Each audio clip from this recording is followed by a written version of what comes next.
Breakfast casseroles are an easy way to please a crowd.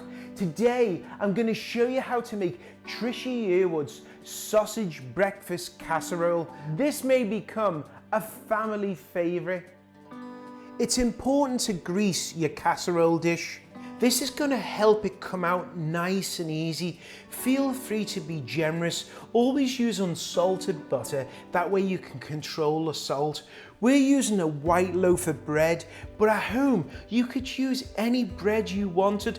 Day-old sourdough bread, brown bread, any bread you want. I'm going to cut these up into pieces. Whenever we're cutting bread, we always want to use a serrated knife. That way it goes through the bread without tearing it.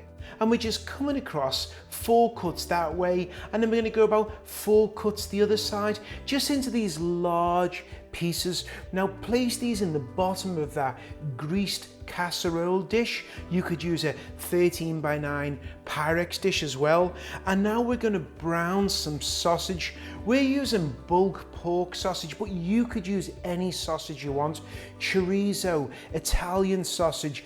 Browning the sausage is going to improve the flavor. It's called a Maillard reaction. It's the caramelization of the sausage. Now what we want to do is just sprinkle that on top of the bread, just to make sure you evenly sprinkle it out. That way in every bite you get a piece of sausage.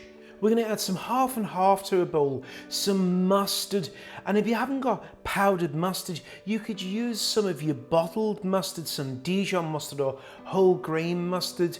We're going to crack in 5 eggs. So we're just going to add 5 eggs to the bowl, and then we're going to give this a jolly good whisking just to incorporate everything together. So we're just whisking this around. As you lift the whisk up, the mixture should be nice and smooth.